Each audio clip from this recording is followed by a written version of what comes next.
दिल्ली में कोरोना के केस तो तेज़ी से बढ़ ही रहे हैं, आप सब जानते हैं। और लगातार 25,000 पर डे का आंकड़ा अब आगे बढ़ चुका है। अब ऐसा लग रहा है कि धीरे धीरे 25-26,000 तक बढ़ गए, 28,000 30,000 तक हो जाएगा ये आंकड़ा। मैं दो चीज़ें कहना चाहता हूँ। एक तो ये कि दिल्ली सरकार पिछले दिनों में लोगों को बेड उपलब्ध कराने में बहुत तेज़ी से काम कर रही है और बहुत सफलतापूर्वक काम कर रही है। पिछले 4-5 दिनों में मैं एक एक हॉस्पिटल में जाके आया हूँ। मैं खुद अंदर जाके पेशेंट्स के साथ, डॉक्टर्स के साथ, उनके अटेंडेंट के साथ बातचीत करके आया हूँ। और मैं ये देख रहा हूँ कि 3 अप्रैल को अगर आप देखें, करीब 20 दिन पहले हमारे पास 6,071 बेड थे। 6071 बेड्स थे पहले, 6,071। और आज हमारे पास में इस वक्त 19,101 बेड हैं। यानी कि करीब करीब 2 हफ्ते के समय में,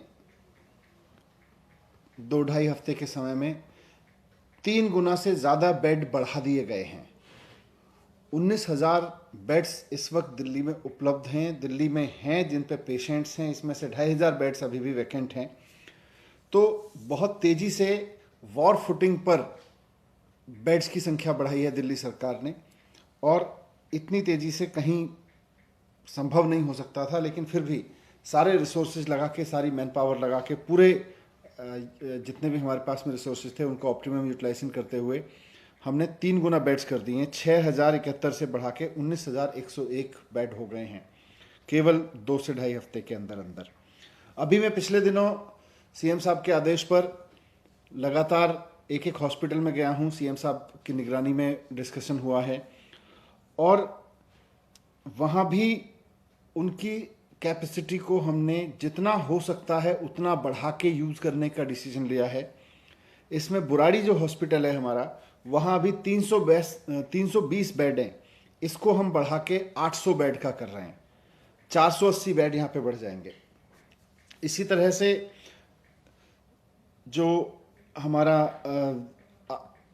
अंबेडकर नगर का हॉस्पिटल था जिसमें मैं गया था, वहाँ 200 बेड हैं। उसको हम बढ़ा के 600 बेड वहाँ पे कर रहे हैं अभी। डीडीयू हॉस्पिटल है, वहाँ पर 250 बेड हैं अभी। उनको हम बढ़ा के 750 बेड कर रहे हैं। यहाँ पे 500 बेड बढ़ जाएंगे। आचार्य भिक्षु हॉस्पिटल है, यहाँ पर 150 बेड हैं अभी। इनको बढ़ा के हम 400 बेड कर रहे हैं। यहाँ पे 250 बेड बढ़ जाएंगे। राजा हरिश्चंद्र नरेला में हॉस्पिटल है, यहाँ पर 200 बेड हैं हमारे पास। हम इसको 400 बेड कर रहे हैं, तो इस तरह से यहाँ भी 200 बेड बढ़ जाएंगे। एलएनजेपी में 1,500 बेड्स हैं, वो सब फुल हैं इस समय। लेकिन हमने इनके साथ अब फैसिलिटीज़ जोड़ी हैं। अपने एक स्कूल में 125 बेड लगाए हैं और कॉमनवेल्थ सेंटर में 500 बेड लगाए हैं। इन्होंने ऑपरेशन में काम करना शुरू कर दिया है, फंक्शनल हो गए हैं ये। इस तरह से यहाँ भी 1,500 से बेड, अब यहाँ भी ज़्यादा पेशेंट्स देखे जा सकते हैं। डीआरडीओ का जो सेंटर केंद्र सरकार के सहयोग से, डीआरडीओ के सहयोग से बना है, उसमें 250 बेड्स कल एक ही दिन में भर गए। 4 घंटे के अंदर अंदर 250 बेड्स फुल हो गए। उसके भी 250 बेड्स और मिलने वाले हैं अभी। तो इस तरह से देखें तो हमारे पास में करीब 2700 बेड्स, करीब 2700 बेड्स और जुड़ने वाले हैं कुछ दिन में। अगले 4 से 5 दिन में, 6 दिन में मैक्सिमम 2700 बेड्स की कैपेसिटी और बढ़ा देंगे। तो 6,000 से बढ़ा के अभी हमने 19,000 की है और 19,000 में अभी ये 2700 बेड्स और जुड़ जाएंगे। करीब 2,500 बेड्स इस समय भी दिल्ली के अलग अलग अस्पतालों में खाली हैं। आप ऐप पे देख लें, ऐप पे पूरी जानकारी है किस हॉस्पिटल में बेड खाली है।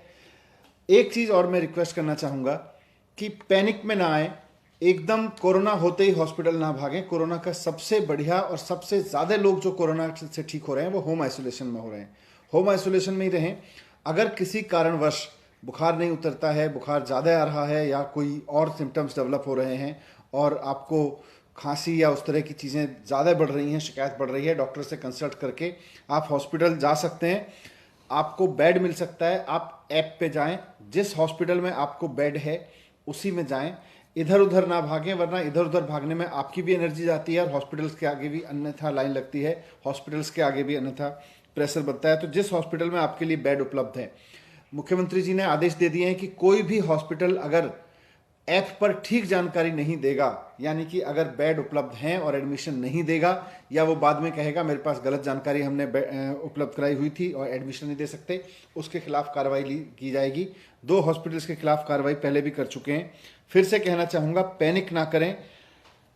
एक और चीज़ जो मैंने नोट की है, मैं हॉस्पिटल्स में गया हूँ, पेशेंट से भी मिला हूँ और अटेंडेंट से भी मिला हूँ जो बाहर खड़े हुए हैं। कोविड के समय में सारे डॉक्टर्स बहुत मेहनत कर रहे हैं, अपनी जान पे खेल के मेहनत कर रहे हैं।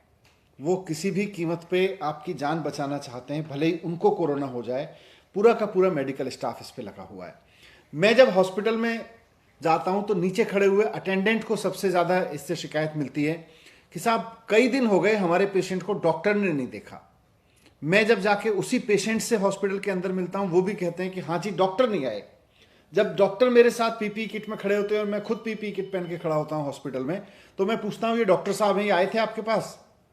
वो आदमी कहता है हाँ जी मैं तो सुबह आया था, ये तो सुबह आए थे। अब क्योंकि पीपी किट में डॉक्टर की पहचान नहीं होती, पेशेंट को लगता है कि जो व्यक्ति मेरे पास देखने आ रहा है, और ये गवर्नमेंट और प्राइवेट दोनों जगह से मुझे अटेंडेंट से शिकायत मिल रही है कि साहब हमारे हॉस्पिटल में हमारा पेशेंट भर्ती है, डॉक्टर ने उसको देखा नहीं है। पीपी किट में डॉक्टर की ऐसे पहचान नहीं हो सकती है, और आपसे आके बात करके आपसे कंसल्ट करके चला गया। आमतौर पे पेशेंट को लगता है कि ये कोई जनरल अटेंडेंट होगा, जनरल ड्यूटी असिस्टेंस होगा, वो आके मेरे से हालचाल पूछ के चला गया है। डॉक्टर आके पूरी दवाई लिख के जाते हैं, बता के जाते हैं, चेक करके जाते हैं, रिपोर्ट करके जाते हैं। उनको पेशेंट को कई बार समझ नहीं आता। नॉर्मल केस में अटेंडेंट साथ में होता है, अगर नॉन कोविड केस होता था, नॉन कोविड पीरियड में अटेंडेंट साथ में होता है, तो अटेंडेंट और पेशेंट को मिलके पता चल जाता था कि भाई डॉक्टर आ गए हैं। अभी डॉक्टर आ रहे हैं, डॉक्टर राउंड ले रहे हैं अंदर, वो पेशेंट्स को देख भी रहे हैं, लेकिन पीपीई किट में होने के नाते आपको पता नहीं चल पा रहा कि वो डॉक्टर थे। इसलिए ये इमेज हॉस्पिटल के बारे में ना बनाए, इस पैनिक में ना आए कि मुझे डॉक्टर्स ने नहीं देखा। हम सब मिलके, जैसा मुख्यमंत्री जी कहते हैं, हम सब मिलके कोरोना से लड़ेंगे। सबने लॉकडाउन लगाया है, लॉकडाउन का फॉलो करें और पैनिक ना करें। सरकार ने, जैसा मैंने कहा, 6000 बेड्स को बढ़ा के 19000 कर दिया है, और अभी 2700 बेड्स अगले हफ्ते के अंदर अंदर दिल्ली के मेडिकल इंफ्रास्ट्रक्चर में और जुड़ जाएंगे। यही मुझे आपके सामने रखना था। Thank you.